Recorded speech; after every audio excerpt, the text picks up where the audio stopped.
c'est ce soir qu'on termine. Oui, c'est pas mal. Parce que là, on va être dans quelque chose qui me tient à cœur. C'est la première partie de cet après-midi où on va parler un peu outils. Voilà. On va beaucoup parler gestes. Les gestes et outils, ça va ensemble. Nous accueillons Denis Guerbrand, qui est un habitué de l'œil, il vient tous les ans. Donc, c'est ce qu'on appelle un vrai compagnon de route. Depuis des années qu'on se parle. C'est la même chose pour Philippe Caillet, qui est un immense passeur. Vous connaissez beaucoup, en tout cas ceux qui sont dans la région. Je rappelle que Mme Philippe Caillet a transmis le cinéma documentaire à des enfants, et que c'est pas peut-être la partie la plus chatoyante du cinéma pour un enfant. Il n'a tellement bien transmis que plusieurs de ces gamins-là, une fois devenus grands, ont fait des écoles de cinéma, donc c'est quand même un travail remarquable. Et Philippe, tout comme moi, on s'inspire beaucoup dans nos réflexions du travail de Denis. Voilà, on sait très bien qu'on sera tous les trois là. Tout, guillemets, mon vocabulaire que vous connaissez maintenant, gestes documentaires, expériences cinématographiques, relations cinématographiques, l'idée de filmer seul, l'idée de cinéma dans son plus simple appareil, je ne la tire pas de mon pouce. Ce sont des mots qui me servent à nommer des sensations que j'ai devant certains films et devant tous les films de Denis. Voilà, pour développer, entre guillemets, des embryons de pensée, les films de Denis, j'en ai besoin. Et c'est assez connu, il y en a que je vois tous les ans. Il y a un film que je montre tous les ans en Alsace, ça s'appelle Et la vie. Chaque fois que je le vois, je trouve encore de nouveaux trucs. Et on a démarré comme ça pour accueillir Denis, et pour ceux qui ne le connaissent pas, parce que j'imagine parmi vous, notamment parmi les jeunes, des gens qui ne connaissent pas le cinéma de Guerbrand, on va juste faire un petit prologue. Philippe Caillet va vous montrer une séquence qui résume fortement son rapport au cinéma de Denis. Moi, je vais faire la même chose. On en parle, Philippe et moi, 4 minutes chacun. Et si Denis veut réagir, il le fait. Ça, c'est la première partie d'après-midi. Ça va prendre beaucoup de temps. Après, nous sortons. Nous allons dehors. Et nous allons parler d'outils. C'est ça qu'on a dit. C'est-à-dire comme certains s'en souviennent, nous l'avons fait avec One Pink. Nous allons essayer. Est-ce que ça va avoir un coup de faire une translation dehors? C'est pas un petit peu, c'est peut-être un peu dehors. On se le décidera, on verra bien. On verra bien. Et puis nous voyons le dernier film, le dernier long métrage de Denis Guerbrand qui sortira en janvier prochain.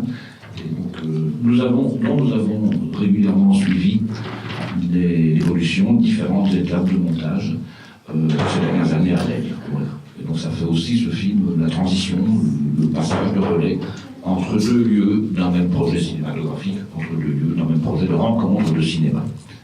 Donc je passe la parole à Philippe, ou plutôt je passe l'image à Philippe.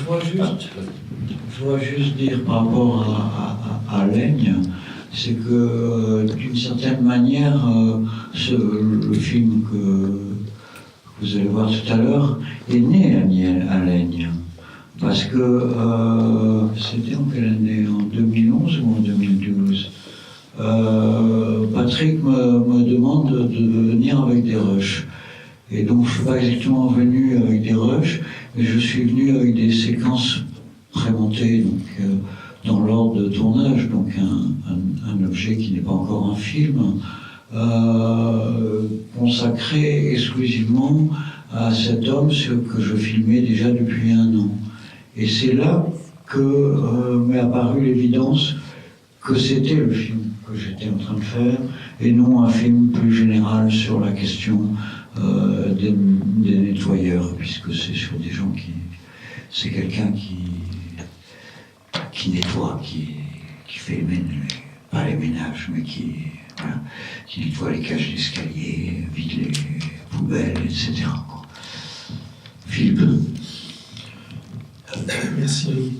Bon, juste très vite, on va voir un extrait donc de La vie est immense et pleine de dangers, parce que c'est un film qui, pour moi, a une grosse importance dans ma vie et professionnelle, et je dirais même personnelle. Voilà, c'est un film qui a changé ma vie.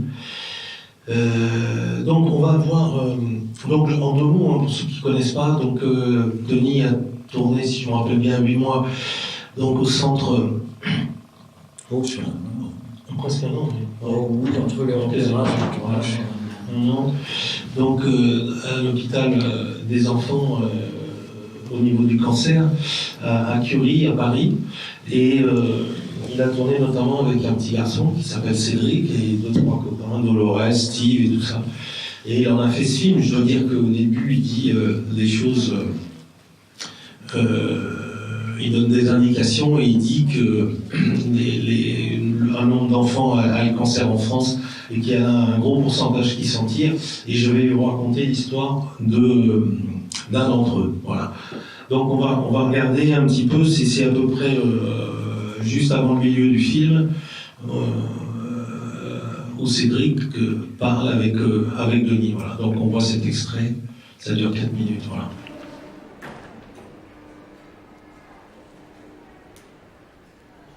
Est-ce que tes parents sont comme d'habitude? Non, ils sont un petit peu inquiets quand même. Ah oui. Enfin, c'est normal parce que quand un enfant reste 5 mois à l'hôpital, presque sans rentrer à la maison, c'est vrai que ça fait quand même un choc.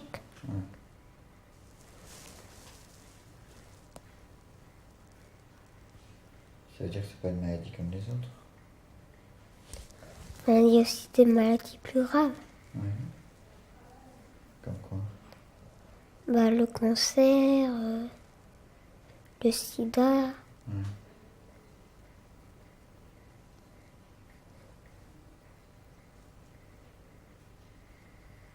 Mais le cancer, on peut en guérir.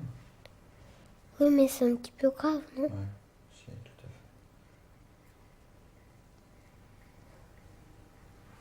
Qu'est-ce que ça fait découvrir que la vie... C'est que la vie, c'est immense et il y a plein de dangers quand même. Et qu'il faut faire attention de ne pas se faire écraser et d'essayer de pas attraper froid parce que ça fait quand même des petits soucis quand on a un rhume.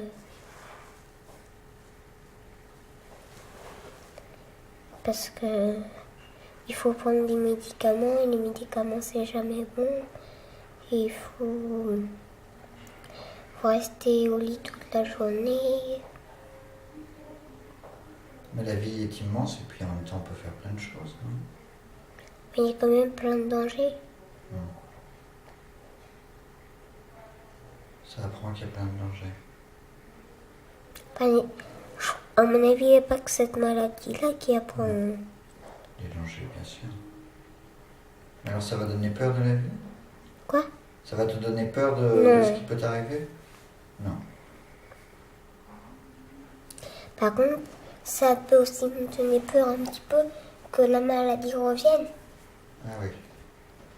Parce que c'est vrai que on préfère l'avoir une fois que deux. Tiens.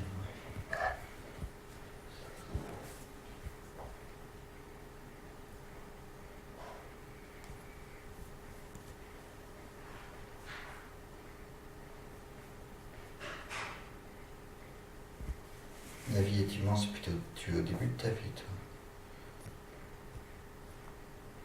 Et je me demande comment c'est quand on est mort. Personne ne peut l'expliquer vraiment. Ben non.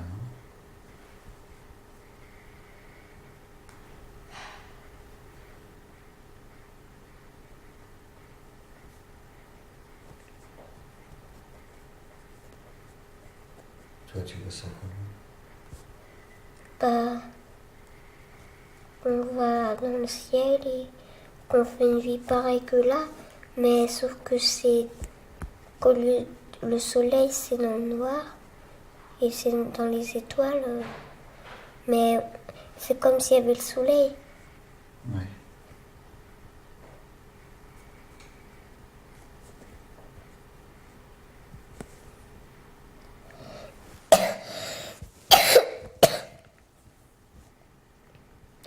Et vivre avec Dieu. Enfin, moi je vois ça comme ça, mais c'est pas ça, je crois pas. Bon, ça peut être ça, mais il n'y a pas beaucoup de chance.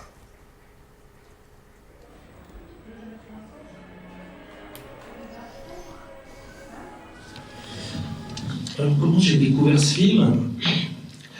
J'ai été, en fin de compte, ça c'est important, j'étais animateur jeune public à Ciné 32 dans le Gers. Donc mon rôle était d'aller dans des classes. Une fois que les enfants avaient vu les films, de la maternelle à la terminale, ils avaient vu les films au cinéma, j'allais avec eux parler du film, et puis je partais de leur émotion, et je leur faisais voir des extraits ou d'autres films, etc. etc. Voilà quel était mon rôle. Je faisais 300, 400 animations par an, comme ça. Et puis un jour, tous les ans, là j'arrivais à Ciné 32, mais tous les ans, je sais qu'il y avait une séance à Fleurance. Le maire était médecin, il y avait un film sur le cancer. Puis au même moment, un distributeur nous a envoyé, c'était l'époque des cassettes, il nous a envoyé la cassette d'un film qui s'appelle La vie est immense et pleine de dangers. Et moi, j'avais un peu de temps libre entre midi et 2, donc je me suis mis dans mon bureau à côté, j'étais tout seul, et j'ai découvert ce film. En 2 midis, parce que j'avais pas le temps de voir, fallait que je retourne dans des classes. Et là, comment je revois le film, là, je revois cet extrait, j'ai les mêmes émotions que celles que j'ai eues la première fois. C'est-à-dire une sorte de coup de poing de ce petit bonhomme qui nous raconte la vie, qui nous raconte sa vie, qui nous donne presque des leçons. Et puis ce qui s'instaure entre cet adulte, entre ce réalisateur et ce petit garçon. Et puis, ce qui m'avait aussi touché, je pense, et en le revoyant, c'est les silences. C'est les silences qu'il y avait au niveau du tournage, et puis les silences que Denis a gardés au montage. Voilà. Ces silences qui existent quasiment plus dans le cinéma. Donc, tout ça avait fait, voilà. Et donc, j'ai proposé ce film. Je crois que ça n'a pas été retenu. Il me disait que c'était trop dur, etc., etc. Voilà. Mais moi, ce film, il est entré en moi dès que je l'ai vu. J'avais pas de gens dans ma famille qui étaient atteints du cancer. Voilà, mais il est entré en moi. Voilà, par effraction, comment dire, à mon insu. Et puis, je vous le disais, j'étais animateur, et donc c'est moi qui faisais la programmation au niveau scolaire. Et très vite, j'ai eu envie de montrer ce film aux enfants, parce que tout de suite, j'ai eu aussi envie, j'ai oublié, c'est important, tout de suite, j'ai dit, je travaillais avec des agents sur le jeune public, et pour nous, la définition d'un bon film pour enfants, c'est un bon film tout court, quoi. Ça peut être La nuit du chasseur, La prisonnière du désert, tout ça, pas des films faits pour les enfants. Et Denis, quand il a fait ce film, il n'a pas fait un film pour les enfants, il a fait un film, mais si des adultes s'en emparent pour le faire voir à des enfants, voilà. Donc c'était dans cet état d'esprit. Et là, quand je dis que ce film a changé ma vie professionnelle, c'est que je me suis retrouvé face à des classes qui avaient vu ce film. Donc. Et là, j'ai eu des choses que j'ai eues avec aucun autre film. Je vais là, dans une première classe à Auch, au Pont National, ça s'appelait. Et là, les enfants commencent à me dire, voilà, Philippe, on a un problème avec ce film. Ah oui, je dis, allez-y. En fin de compte, on a eu tellement d'émotions qu'on voudrait la faire partager à nos parents. C'était ma première animation avec ce film. Est-ce que ça va être possible? Je dis, moi j'arrive à Ciné 32, mais je pense que Bouffartig, il va être d'accord pour qu'on l'a. Et on organise une séance. Donc, je leur dis, écoutez, on fera la séance à cette condition, c'est que vous m'aidiez, vous, à présenter le film, et que vous disiez pourquoi vous avez eu envie, etc., etc. Et là, on passe la séance, on passe le film, et là, à la fin de la séance, une femme prend la parole. Elle était infirmière. Elle dit, je viens de prendre un coup de poing dans le ventre. Je suis ému de ce film, je suis touché, etc., etc. Deuxième personne, je me rappelle tout un petit tailleur et tout ça. Elle était prof, elle. Elle dit « Montrer des films comme ça à des enfants, c'est trop dur. Moi, je trouve que c'est pas le rôle de l'école. » Troisième personne qui prend la parole, c'était une maman qui habitait un quartier un peu chaud d'Auch et qui dit eh ben, écoutez, ce film, mon mari est mort du cancer il y a 2 ans. Eh ben, le dialogue est revenu avec mon fils. En tout cas, on arrive à en parler. On arrive à parler de ça. Et la quatrième personne, parce qu'on était dans la classe où il y avait la fille de l'inspecteur d'académie, disant le rôle de l'école, c'est montrer ce genre de film. Ce n'est pas seulement montrer des Walt Disney avec des petits oiseaux et des petites fleurs. Texto. Il y a le débat et tout ça, et j'appelle les élèves et tout ça. Et là, il y a une petite, je vois les parents encore là, et qui dit maintenant que j'ai vu ce film, j'ai moins peur de la mort. La gamine de 10 ans qui sort ça, qui sort après avoir vu le film, l'avoir vu 2 fois, je me rappellerai toute ma vie du visage de ses parents, parce qu'ils étaient absolument incroyables. Et puis après, bon, je ne vais pas tout vous raconter, mais une autre qui dit n'importe comment, vous, les adultes, vous pensez qu'on ne comprend rien, nous les enfants. On comprend tout, mais on ne vous le dit pas. Donc, mais ce film a déchaîné des tas de choses. Donc, avec les adultes, avec les enfants, les instituts, quelques années après, parce qu'il y avait un enfant qui avait le cancer dans la classe, me demandait, mais tiens, on voudrait passer le film, et puis viens parler après, ou dans la famille, il y avait ce... Voilà. Donc moi, j'ai une histoire incroyable avec ce film. Je l'ai passé des tas de fois. Et puis, quand j'avais vu le film la première fois, je me suis dit, putain, je veux connaître la personne qui l'a fait, parce que, d'abord, ça doit être un mec bien, et puis, parce que pour faire un film comme ça, c'est quelqu'un... Hein. S'il avait su, je lui dis. Et puis la deuxième, c'était, j'avais envie de lui dire, j'avais son film.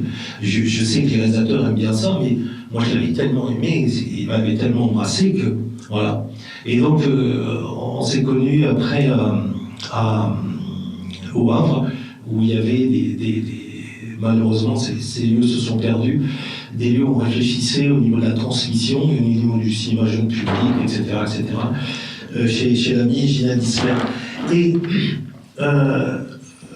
pour finir, c'est-à-dire que moi j'ai continué mon métier d'animateur, et j'ai quasiment passé tous les films de Denis. Et donc, il est venu rencontrer les spectateurs. Et je dois dire que c'est plus maintenant, bien évidemment que Denis c'est encore un réalisateur, mais bon, pour moi au fil du temps c'est devenu tout autre chose. C'est l'amitié qui a dépassé pour moi le cinéma, voilà, grâce à ce film. Voilà ce que je voulais dire.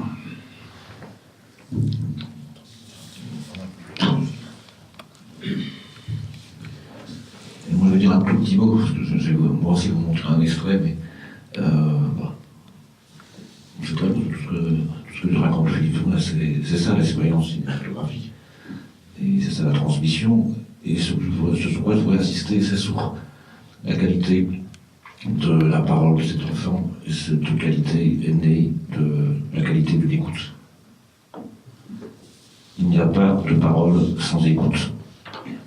Il n'y a pas de parole possible sans que le locuteur, la personne qui va parler, surtout si elle n'a pas l'habitude de parler, et aux gosses, on ne demande pas souvent leur avis, on dit plutôt d'obéir et de se taire, et il n'y a pas de parole possible si l'interlocuteur n'a pas la certitude, la conviction, qu'on désire sa parole, qu'on désire d'écouter. Et quand on est cinéaste, manifester ce désir d'écouter, ça s'appelle construire un plan de cinéma comme un habitat, comme une alcôve, où venir déposer cette parole. Raison pour laquelle le plan ne bouge pas. Il n'y a pas de coupure. Je n'ose pas imaginer ce qu'aurait fait, et vous savez très bien ce qu'il aurait fait, un journaliste, d'envoyé spécial, que sais-je, sur le même... Quoi ? Carla. Voilà. Oui, mais je n'ose pas imaginer. Carla aussi. C'est trop long. Alors on aurait pris un début de parole, et puis après on aurait peut-être filmé un lampadaire, je sais pas, une infirmière qui passe, et puis on serait retourné à la parole. On va mis du violon. Un peu, oui, pareil, oui, mais là, tu parles d'arte, mais c'est de décision. Pour que cette parole soit possible, la seule décision cinématographique possible, c'est de maintenir le plan en l'état jusqu'au bout. Parce que si tu coupes le plan, si tu changes ta caméra pour dériver un peu le spectateur, tu dis que le film est plus important que la parole de l'enfant. Et ça, c'est une caractéristique de ton cinéma. Souvent, la parole dure. Et si la parole dure, c'est parce que tu ne changes pas là. Il y a une tension.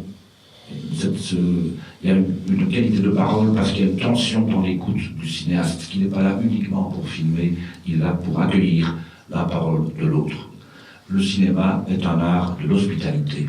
Et le cinéma répare. Parce que moi j'ai la conviction, on en a souvent parlé toi et moi, mais nous avons, je pense, la conviction que ce gamin a tenu ce très long séjour hospitalier parce qu'il avait un rendez-vous dans nos souvenirs hebdomadaires avec Denis. D'ailleurs, dans le film, à plusieurs reprises, qui s'appelle Denis. C'est devenu Denis, le confident et celui qui va peut-être lui permettre de tenir, c'est-à-dire de réparer les dégâts. Je pense, là c'est plus poétique que me penser, mais on n'en a jamais la preuve. Mais je pense que ce gosse qui, rassurez-vous, a survécu, je pense que ce petit a été sauvé, bien sûr, par la médecine, par la science, mais il était aussi sauvé par le cinéma.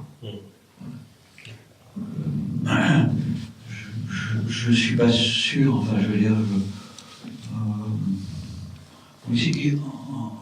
en fait l'histoire de sa maladie a été plus compliquée qu'il n'était prévu, parce qu'il a eu, il était ce qu'on appelle dans le jargon médical le chimio-résistant. Vous voyez l'atrocité du mot, quoi. C'est-à-dire que les traitements n'ont pas opéré comme ils auraient dû opérer, et ce qui a créé qu'il a été en chambre stérile, dans un secteur protégé pendant un mois. C'est-à-dire c'est un enfant qui est resté un mois dans une chambre sans en bouger. Je ne suis pas sûr du mot confident, Patrick, parce que quand nous filmions, la parole, on l'a filmée 7 fois, et les 7 fois sont reprises dans le film, évidemment pas intégralement, des fois c'est juste quelques phrases, mais c'était vraiment des séances. Et c'était vraiment dit pour les autres. Il y a dans les images que vous avez vues, il y a 2 plans. Entre les 2 plans, donc il y a une fin de magasin, on appelle magasin la pellicule, le contenant de la pellicule, puisque c'est tourné en 16 mm. Donc il n'y a plus de pellicule. Je continue, je garde l'œil sur l'œilleton, et Cédric s'arrête. Et je lui demande: ah bon, et pourquoi tu t'arrêtes? Il n'y a plus de pellicule, c'est pas la peine. Donc, c'était vraiment, c'est une parole adressée. C'est une parole adressée qui passe par moi, mais qui est l'objet d'un travail presque rituel, non pas au sens où ce serait toutes les semaines de 16h à 17h, mais plutôt ponctué par l'évolution de sa maladie, et donc son besoin de parler de ce qu'il a traversé. Puisque le film c'est pas l'histoire de sa maladie, c'est son histoire dans la maladie. C'est ce qu'il élabore à partir de la maladie. Après, le reste, c'est quand même très simple. C'est ce qui est dans tous mes films. C'est que si je vais filmer des gens, c'est que je pense qu'ils ont un savoir que je n'ai pas et que je vais faire partager. Et que l'acte de filmer fait exister ce savoir. C'est-à-dire que ce savoir n'a pas forcément les mots et que quand il va y avoir la caméra, il va y avoir les mots. Filmer, c'est le travail de mettre les mots sur un savoir qui n'est pas forcément circonscrit déjà dans la parole. Et c'est pour ça que c'est toujours une lutte. C'est toujours les gens que je filme sont toujours des gens pour qui la parole est un combat, c'est quelque chose qui se gagne dans le film. Bon, ben on reviendra là-dessus. C'est juste un peu mon credo, quoi. On va le vérifier avec un deuxième extrait. Nous sommes en 1990. C'est la première séquence de Et la vie. Et donc voilà, c'est le film de ma rencontre avec Denis. Et au-delà de la rencontre avec Denis, je pense que c'est un film qui m'a fait gagner 10 ans dans ma compréhension de ce qu'était un acte cinématographique. À mon fils Romain, toute l'année pendant laquelle tu as appris à parler, je suis parti et revenu sans arrêt, seul, une caméra dans le coffre de ma voiture. J'ai pris les autoroutes de Marseille à Roubaix, de Longwy à Toulouse, de Charleroi à Genève, jusqu'aux frontières de notre langue. Ta petite sœur allait naître, dans 10 ans l'an 2000.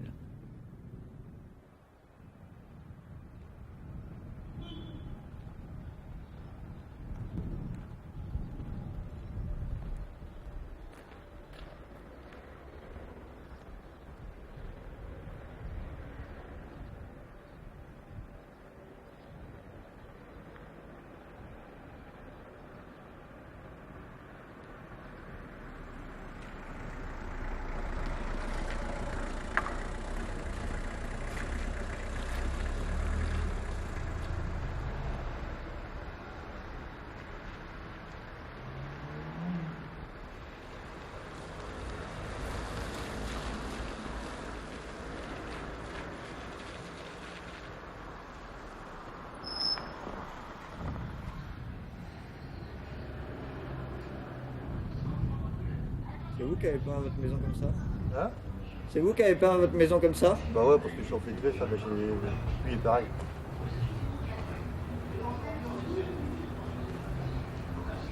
Regardez là, il y a une petite dame.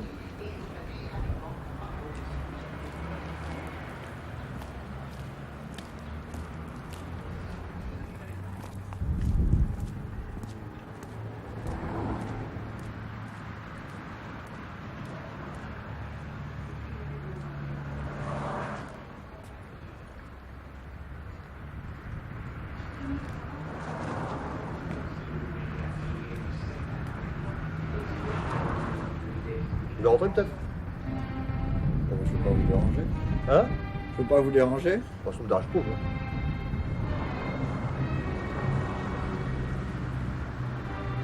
Bon, je veux bien une petite minute, tu vois. Oui. Bon, voilà. On va aller. Ça peut voir on va faire au démarche. Ouais.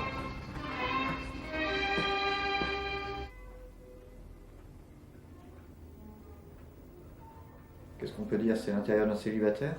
Hein? C'est l'intérieur d'un célibataire ici? Ah ouais. Ouais. Endurci, là. Endurci. Ah ouais. Pourtant, vous avez fait la fête là pour Noël, on dirait. Ah ouais, mais ça, c'est pas Hein? un copain, si. Faudrait attendre, ça, mais c'est clair, ton copain. Ouais. Ouais, pas de trop sur moi. Ah bon?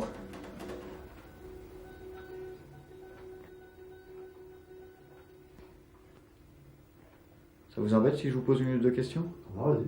Je peux me tourner vers vous là? Voilà. Vous n'avez pas envie d'avoir une femme? Me marier? Ouais. Pour l'instant, c'est pas. Non. C'est pas ce que je pense en premier. Il y a autre chose avant. C'est quoi avant? Le boulot déjà. Ouais. Le boulot, m'éclater un peu, j'ai que 22 ans, j'ai eu le temps. Hein. Ouais, c'est sûr. Ouais. Quand je vois qu'à 19 ans, 17 ans, 18 ans, qui sont déjà des gonzesses qui ont des gosses, et puis les mecs sont obligés de foutre la corde au cou de ça, quand une conne est pareille, je trouve ça ridicule. Puis si 7 ans après ça divorce, ça sert à rien de se marier, les gars-là. Ouais. Mais ceux qui se marient ou qui font des gosses par profit, alors là, c'est pas la peine non plus. Vous avez des copines quand même alors? Ah ouais? Vous n'êtes pas misogyne? Oh non, loin de là. Ouais.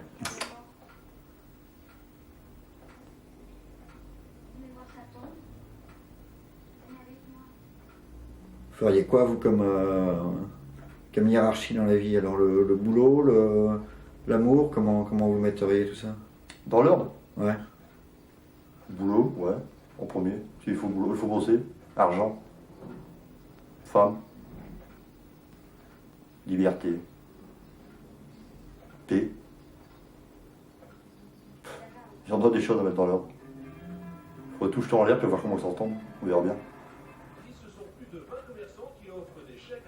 Qu'est-ce que ça représente alors? Pour moi, là-bas, c'est le gouvernement et les raisins, c'est nous, le peuple. Une presse. Oh, on est en mauvais état, hein. Ouais, mais comme on voit, là, il y en a quand même qui en réchappent. C'est là, ils ont du fric.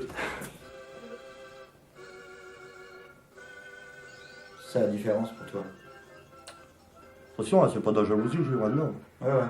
Moi, le mec qui n'est bien, tant mieux pour lui. Ouais, ouais. Moi, j'ai pas une enfance malheureuse, rien, impeccable, attention. Ouais, ouais. Bon, après, j'ai appris à me démerder et tout. Seulement les parents, ils avaient rien à laisser, quoi. Comment? Seulement les parents, ils ont rien à laisser, quoi. Bah, ils ont à laisser, mais. Pourquoi faire? Ils m'ont appris à me démerder, c'est bien. C'est mieux, je trouve. Ouais. Vous allez péter les rois pour vos galettes, pensez à la boulangerie Konischny-Shrama. Ils sont toujours vivants? Voilà. Retraités, ils sont partis à Merlimont. Qu'est-ce qu'ils faisaient, le père? C'est électricien aux Uyers. Électricien où? Aux Uyers, au Maine. Ouais. La mère, le Torica. Démonstratrice en grande surface. Ouais. Il y aura toujours un pain pour vous satisfaire. Bon, moi, je vais aller le retrouver, Céric. Ouais. Je lui dis bonjour de la part de qui? Jean-Luc. Jean-Luc? Ok. Bah, merci pour l'accueil. Bah, y a pas de quoi. Hein. C'est ça le pas de Calais. Hein. Voici, il y a de quoi. Bon, je vais faire vite. C'est un plan, une séquence, sur laquelle généralement je peux parler de l'heure et demie. C'est avec cette séquence que généralement j'ouvre mes cours. Mais bon, je vais pas faire tout le cours, je vais aller droit au but. Ce qui touche directement. D'abord, le texte. Le carton, texte écrit, que nous pouvons lire, mais tu le lis avec nous. Nous le lisons ensemble. Je veux dire que dès le carton, il y a de lettres d'avancement. Ce n'est pas tous les jours qu'un cinéaste nous accueille personnellement avec sa voix. Et que ce texte dit des choses capitales. Le texte est, tu parlais d'adresse, le texte est adressé à quelqu'un, donc le film est adressé à quelqu'un et dédié, comme on dit, à mon fils Romain. Donc c'est un film pour quelqu'un. Il est adressé à ce quelqu'un et à sa petite sœur qui va naître. Donc ils vont être deux. C'est donc un film dédié à deux enfants. Et Denis va faire le tour de France. Il va essayer de faire ce que les médias ne font pas. Répondre à cette question en allant y voir, et la place du cinéma est là, dans ses replis. Essayer de répondre à cette question, qu'adviendra-t-il au XXIe siècle, et nous y sommes, de toutes ces villes, de toutes ces cités fondées au XIXe par l'industrie, pour l'industrie, que deviendront-elles lorsque l'industrie les aura larguées, c'est ce qui est arrivé. Allez y voir. Je remarque, c'est souvent le geste de ton cinéma. Allez voir ce qui pousse. Allez voir comment on se démerde avec une situation. Considérer ceux qui généralement sont dans l'ombre et que les médias, eux, ne considèrent pas. Donc, c'est le Tour de France pour deux enfants. Et les mots sont importants. Il est question d'emblée de la parole et de la langue. L'importance de la parole, oui, parce que tu viens d'apprendre à parler. Et tu vas voyager aux frontières de notre langue. Le texte s'arrête, la voix continue. Le cinéaste continue ce texte que nous ne voyons plus. Le film commence par 3 plans, 4 plans un peu bizarres.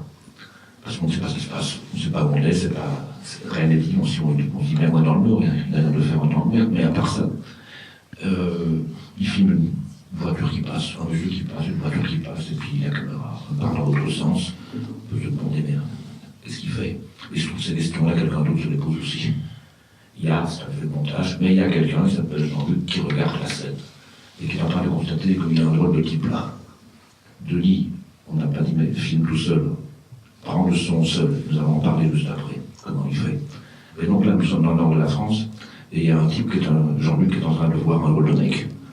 Un mec qui ne ressemble pas à un touriste, parce qu'il n'y a rien à voir là-bas, et pas non plus un flic, et qui n'est pas non plus le TF1, il n'est pas assez nombreux, et qui n'est pas non plus le FR3, parce qu'il n'y a pas le logo sur la caméra. Tiens, qu'est-ce que fait? Je vais l'aider. Je vais l'aider.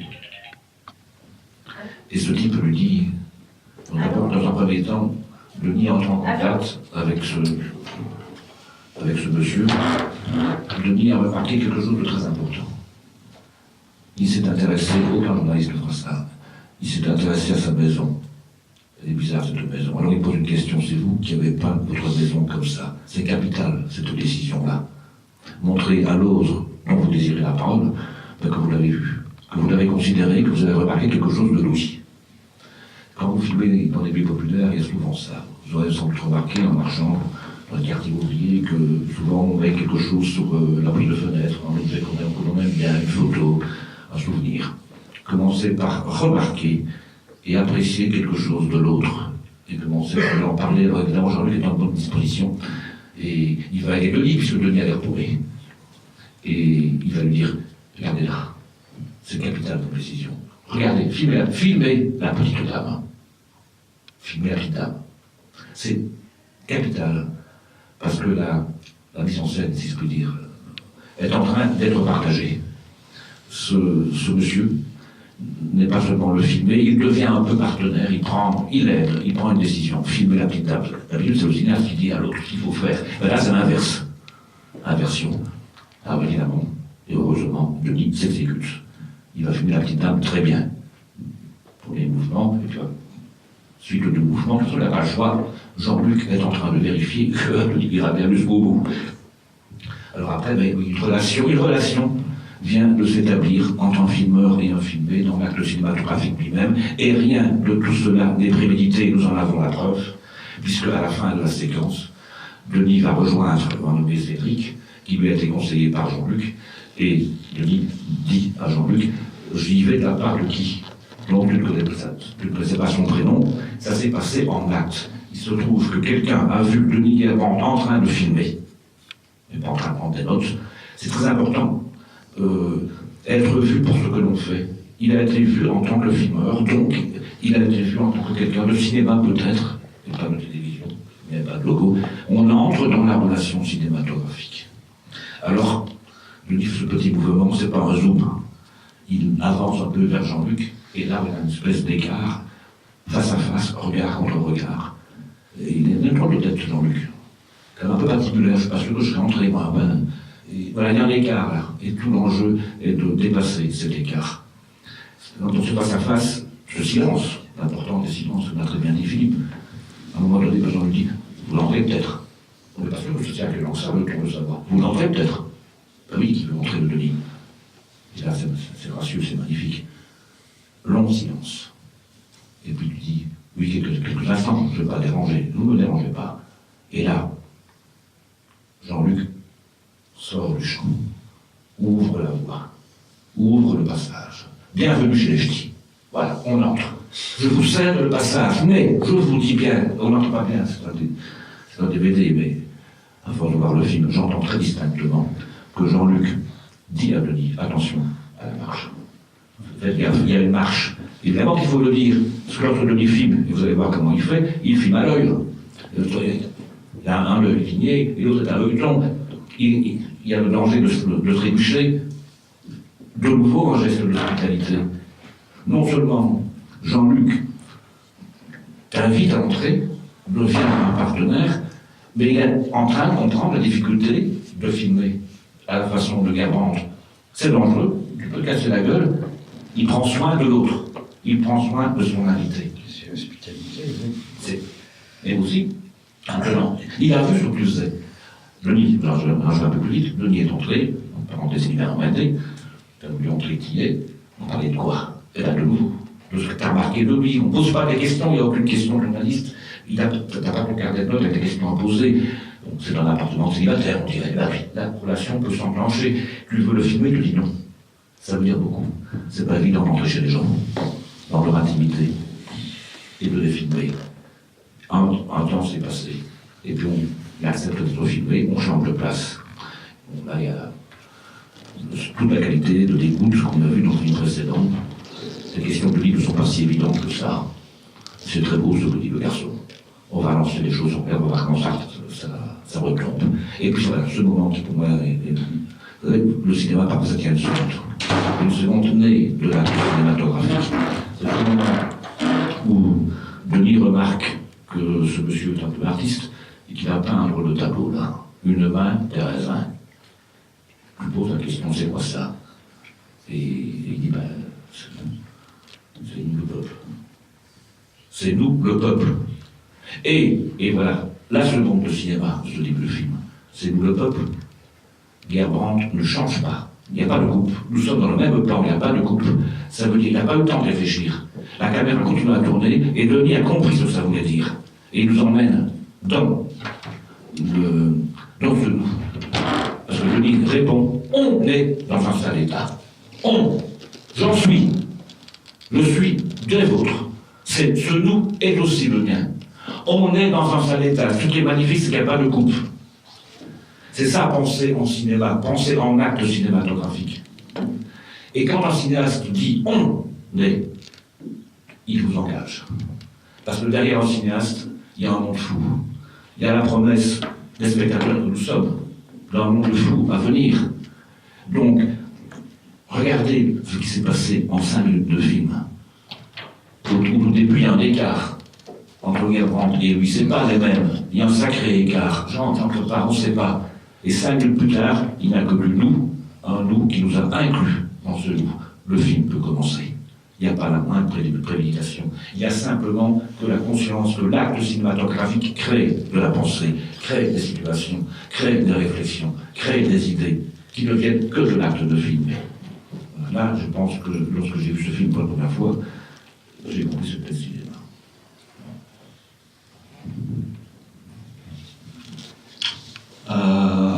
Il y a toujours un cadeau quand je revois cette séquence qui me laisse pantois et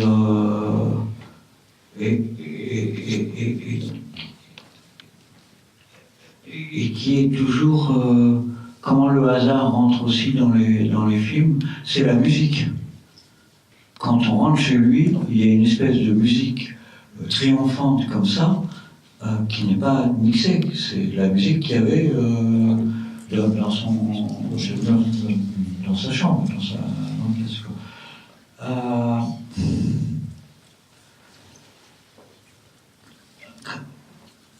Comment dire, pour moi, c'est... Bon, vous avez chacun choisi le film qui compte pour vous. Moi, c'est les 2 films qui sont les piliers de mon travail. Je ne parle pas en termes de meilleur, c'est les films qui m'ont fondé comme cinéaste, qui m'ont affirmé. Et la vie, pour moi, c'était après 3 films. J'avais déjà fait 3 films. Et le précédent a été violemment rejeté, notamment par la gauche bien pensante, parce que j'avais filmé des jeunes issus de l'immigration maghrébine qui disaient qu'ils ne voulaient pas être intégrés en pleine époque de « Touche pas mon pote ». Il y a une séquence où il y a un jeune qui dit « Moi, saluer un drapeau français, jamais ». C'était très très malvenu. Et j'ai vraiment cru que j'étais fini comme cinéaste. Alors il y a quand même les conditions de production incroyables qui ne pourraient plus exister, c'est-à-dire que Thierry Garel sur, c'était à l'époque Océanix qui préfigurait la 7, qui me donne une carte blanche pour 3 heures de film sur un programme qui n'existait pas. Le programme, c'était celui qui est, que je donne au début, dans le texte du début. Un peu argumenté, bien sûr, mais un programme que je n'ai pas vraiment tenu, parce que mon programme était un peu de filmer le monde dans lequel j'avais à me repérer, dans lequel mon fils avait à se repérer, et qui était un monde que je voyais d'un côté de destruction industrielle, mais aussi d'une autre construction d'une autre société, et que cette construction de cette autre société, j'ai pas pu la filmer. Pourquoi j'ai pas pu la filmer? Parce que j'ai toujours eu le sentiment que quand quelque chose arrive, pour qu'on puisse en parler, il faut qu'il y ait une sédimentation. Et que ce qui s'en disait n'était que l'idéologie. Alors que la parole des gens que j'ai rencontrés, j'ai mis du temps à mettre le mot dessus. C'est de considérer que la classe ouvrière est porteuse d'une idéologie.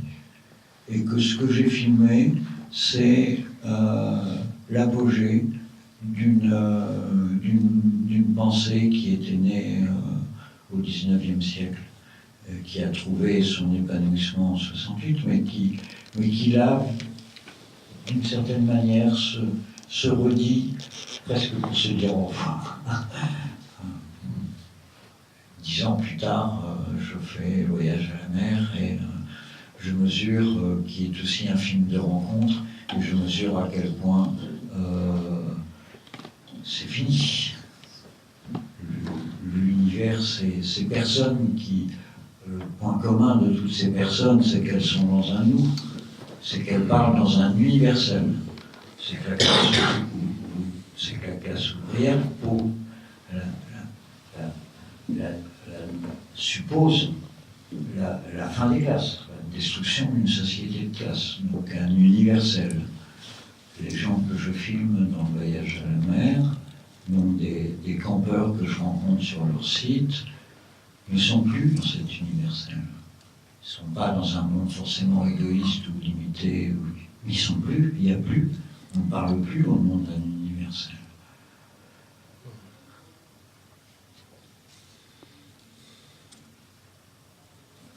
Je voudrais, mais cette séquence le dit pas, mais à quel point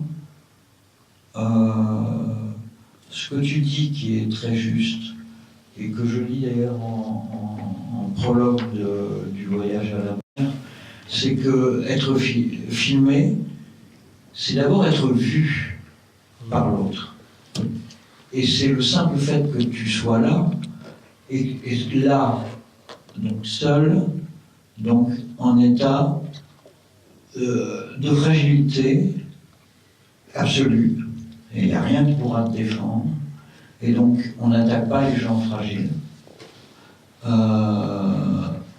Et parce que je veux dire, j'ai même vécu, enfin, d'être sur le... J'ai vécu d'être attaqué, ça arrive à tout le monde, hein, de courir très vite avec ma caméra, mais je pense en particulier à Marseille, des types en scooter qui arrivent sur moi et qui me demandent si la caméra c'était ma caméra ou celle de mon patron. Et donc la réponse c'était tu veux ma caméra? Et ils sont partis. Mais c'est la connaissance quand tu vas filmer justement dans ces lieux ouverts, ce qui en photographie s'appelle la photo de rue. C'est un style, enfin c'est un genre photographique, c'est la photo de rue. Mais ça ne se dit pas en cinéma, il n'y a pas le cinéma de rue, mais bon, on pourrait le revendiquer. C'est qu'on ne part pas comme ça. On part, enfin moi je ne sais pas partir comme ça. Je pars précisément parce que je savais exactement ce qu'il y avait dans la question des 2 gars qui m'ont abordé avec leur scooter quand ils me demandent à qui est la caméra. C'est que j'avais travaillé depuis 2 ans à Marseille et que je savais très bien que ce type de pratique, on fait semblant de casser la gueule à l'ouvrier et on lui pique, son outil. C'est des choses qui se font très couramment à Marseille. Et donc je savais quoi répondre. Et j'aurais filmé au début, j'aurais dit les micros sont à moi, la caméra est à mon patron. C'était joué, hein. Ils n'avaient pas à prendre le micro.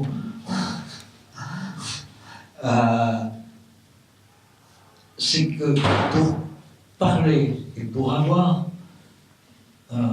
entendre cette parole, pour entendre, c'est entendre ce qu'il y a dans la parole, c'est-à-dire c'est entendre la langue, c'est entendre ce en quoi une langue est une expérience partagée d'un territoire. Et les mots dans les différents lieux, territoires de notre société, territoires au sens géographique, au sens sociaux, ne couvrent pas les mêmes réalités. L'image que je dégage avec une caméra n'est pas la même dans les différents endroits. Ce que je peux dire et ceux qui peuvent dire ne s'entendent pas de la même manière. Et si tu veux entendre, il faut être avoir imprégné, avoir suffisamment de code pour pouvoir justement réagir dans le temps, dans ce temps partagé. Parce que le cinéma documentaire, c'est d'abord du temps partagé. C'est un temps et un espace partagé. Quand on fait des films avec une caméra, quand on fait des films documentaires, la première, ce qui est le cinéma documentaire, c'est-à-dire le cinéma qui n'est pas de fiction, c'est qu'il est dans le même temps et le même espace. Bon, c'est une profession qu'il ne faut pas. J'attends très bien. Donc je propose que ceci était le de faire connaissance, pour ceux qui ne le connaissaient pas, d'entrer en matière, et je propose qu'on fasse quelque chose qui ne fait pas assez souvent dans mon goût, parler outils. Il faudra faire du bien pour 4 heures avant de passer au film. J'aimerais bien que tu nous parles concrètement et que des gens parmi la salle qui font des films, notamment les plus jeunes, qui tentent de commencer l'expérience, de jeunes filles là qui font un atelier ici depuis 5 jours. Voilà cette question. Dans ta situation, je fais comment? Pour rencontrer Jean-Marie, elle est où la caméra? Comment je la tiens? Je la porte? Comment? Par exemple, avec ici, pas que la mets ailleurs. Pourquoi? Et le son. Je me souviens, un jour, être chez toi, elle était en train de bricoler une nouvelle fois, de transformer une nouvelle fois une caméra. Elle était en train de mettre le micro, je ne sais plus très bien où, de le transformer en outil. C'est assez impressionnant. Donc voilà, je voudrais bien qu'on parle de ça. Donc, je ne filme pas, donc c'est plutôt ceux qui filment qui posent un peu des questions. Est-ce que pour ça, on irait un peu dehors pour bien vous préférez rester avec les gars? C'est une histoire de temps aussi après. Oui, on est temps. Okay. Déjà 15h40. Oui, et puis, on ne va pas interrompre la sieste des uns et des autres.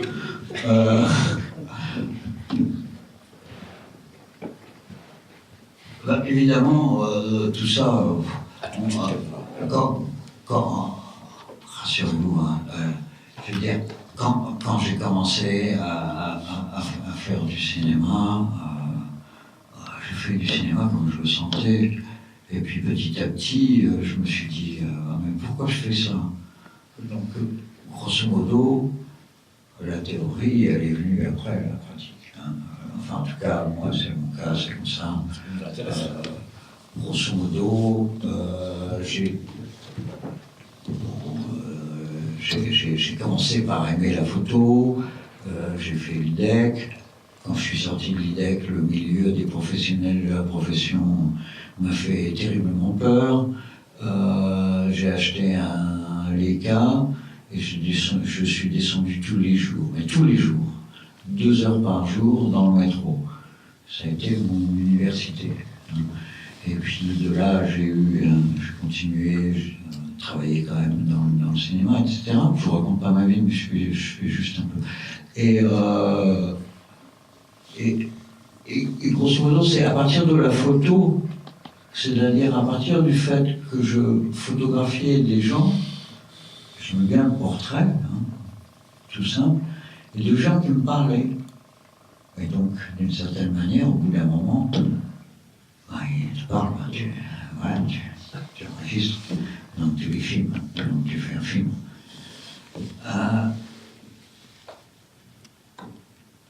Parce que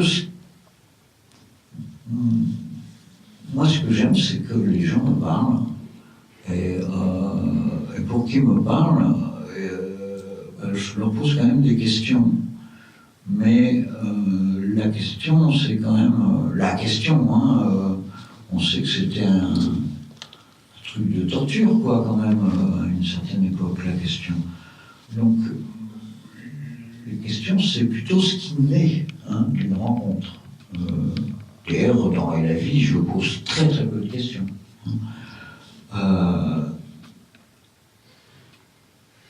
Donc, dans cette idée comme ça un peu théorique, ce qui est le cinéma, c'est le temps et l'espace partagé, on est dans un face-à-face, et quand je parle avec quelqu'un, je suis à une certaine distance pour bien l'entendre, j'entends de plus en plus mal, mais ça n'a rien à voir avec le cinéma.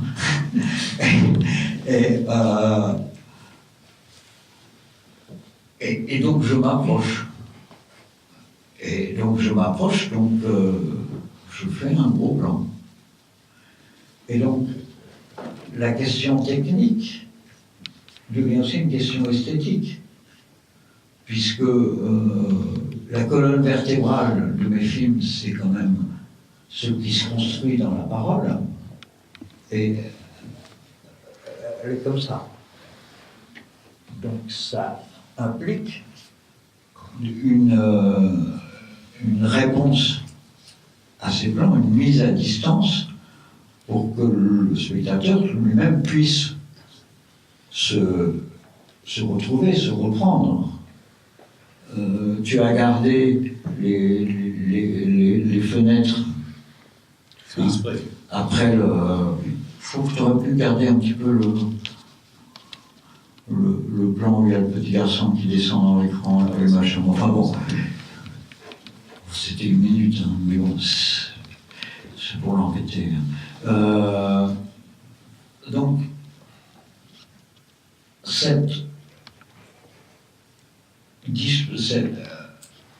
le fait de vouloir filmer, que filmer, c'est ça pour moi. C'est je rencontre des gens. Et si je rencontre des gens, ils se renvoient une autre dimension, qui est forcément la dimension des plans qui ne sont pas les gens, et qui sont précisément pas les gens en général. C'est-à-dire des plans qui vont dire quelque chose des gens, mais qui ne sont pas forcément liés. C'est dans la vie, c'est tous ces passages d'autoroute qui racontent aussi mon voyage, mais qui prennent en charge la dimension movie, et qui prennent aussi en charge les émotions. Et les fenêtres ou les plans, j'ai appelé ça pour Arte, parce qu'avec Garel ça passait mieux, j'ai appelé ça des haïkus. Mais c'est pour donner... Mais en fait, c'est la figure classique de la peinture. Si vous allez dans une exposition de peinture, vous allez voir des portraits, des paysages. C'est la même chose. Ni plus ni moins. Voilà, alors maintenant, vous voulez savoir à quelle caméra je filme, quel micro je filme, et c'est ça que je dise. Bon, enfin, bref, le matériel a évolué, évidemment, puisque je suis passé de caméra qui pesait 12 kilos, qui avait en même temps une ergonomie, une tenue sur l'épaule qui faisait que vous aviez une vraie tenue de la caméra, à des caméras de ce type, dont toute la difficulté, c'est de la tenir sans sans trembler, parce que vous n'avez que votre main et un stabilisateur à l'intérieur, comme un gyroscope. C'est des techniques qui sont adaptées des tourelles de chars, vous savez, parce qu'un char doit pouvoir tirer en avançant, donc il est stabilisé. Et maintenant, les caméras sont stabilisées comme des chars. Ah oui. Même un iPhone est stabilisé comme un char. Enfin, les haut de gamme.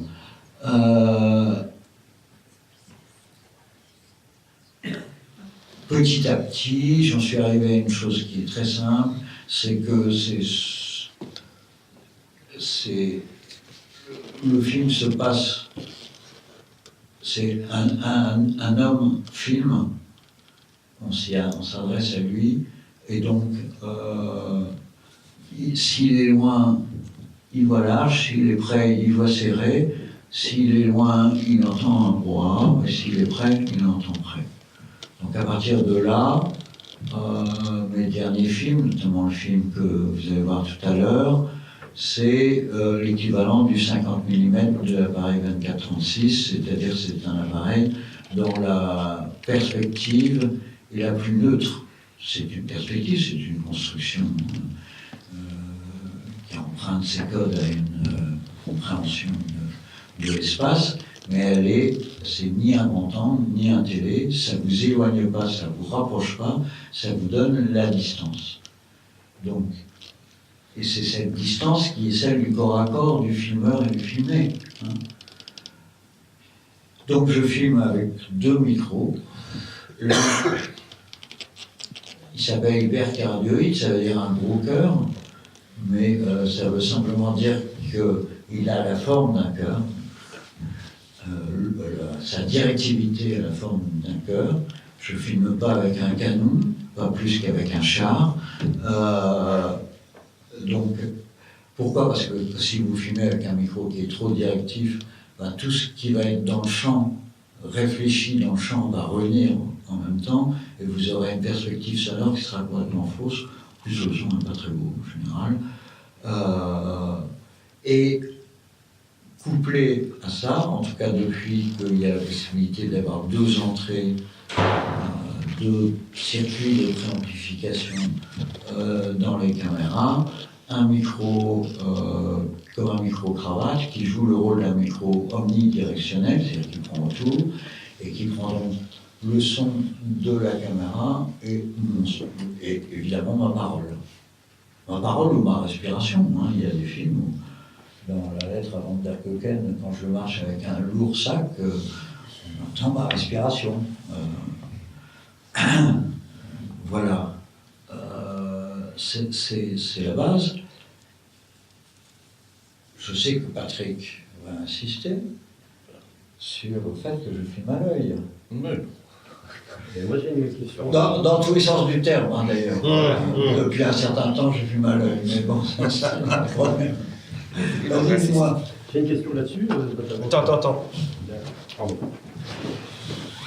Pas parce que je suis un peu sûr. Alors, j'ai...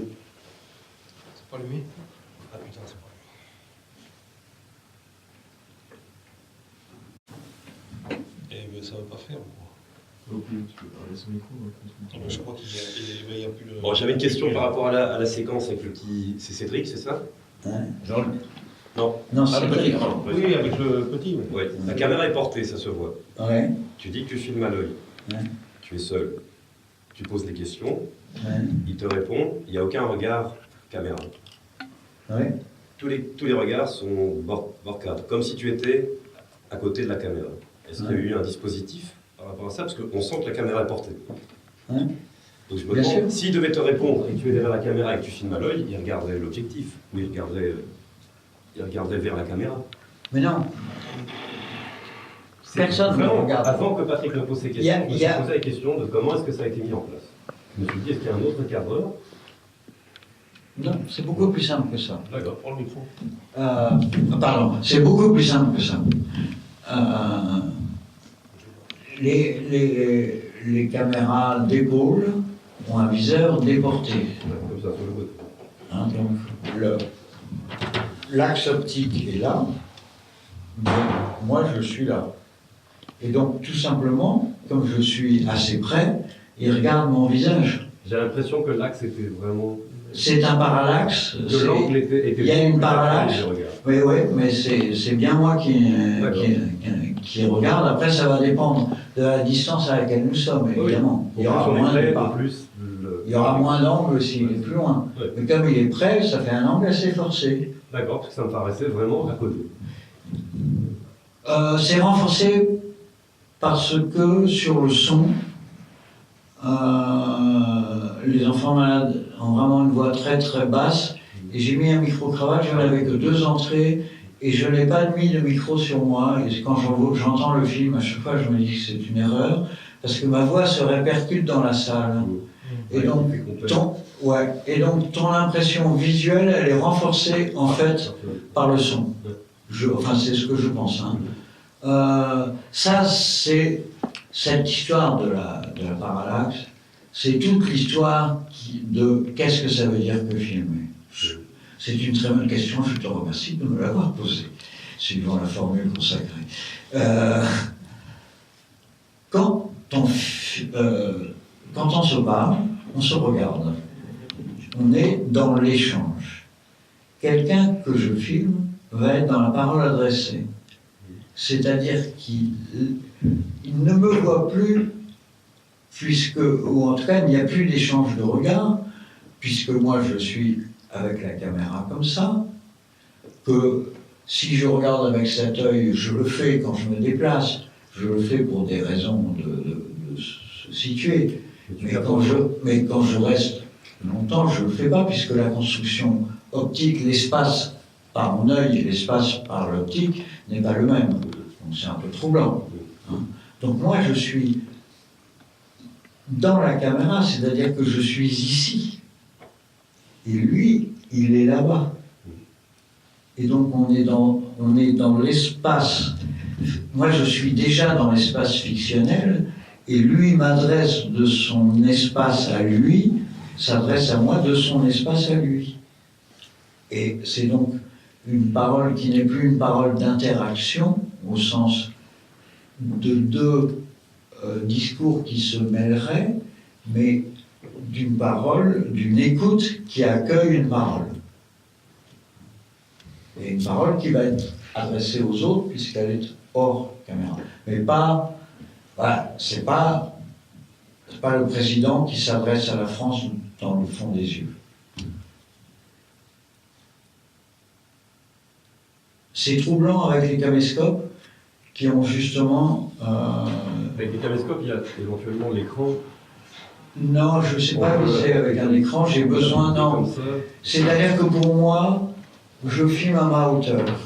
C'est-à-dire que filmer, pour moi, c'est un homme vertical qui regarde à l'horizontale. C'est-à-dire que je ne prends pas le point de vue du petit chien, ni le point de vue de la girafe, je prends juste mon point de vue à moi. Bon, on peut filmer avec un écran comme ça, au premier point de vue, sauf que ça ne crée pas de hors-champ. Et si je filme avec un écran comme ça, je suis le cinéma et dans le champ de ce que je filme, et je ne sais plus où je suis. Ouais. En plus, il y a les questions, faut mettre des lunettes, patati et patata, mais fondamentalement, je ne sais pas faire une image sans le voile noir, on va dire, du photographe pour prendre une image caricaturale. C'est-à-dire, je m'extrais du monde dans lequel je suis. C'est-à-dire que j'ai l'œil dans le film et les pieds dans le monde. Et ça, c'est une position... Je comprends tout à fait, mais les premiers caméscopes n'avaient pas d'œilleton. Pardon, les premiers caméscopes n'avaient pas d'œilleton. Et c'était extrêmement gênant, je trouve. Oui, en tout cas, c'est vrai que les... Il faut créer un hors-champ quand on parle. Ouais. Il faut vraiment, comme tu dis, se retirer du monde. Oui. C'est comme ça qu'on regarde cette petite lucarne. Voilà. Alors que... Et c'est beaucoup plus... d'une certaine manière, c'est plus violent, hein, parce que les photos qu'on prend avec un son Un téléphone. son smartphone, ouais, c'est devenu un geste quotidien. Et effectivement, il n'y a pas ce côté je pointe, enfin ce côté je regarde. Vous verrez dans le film, il y a un moment, le gars que je filme qui me dit ah, t'es comme un chasseur.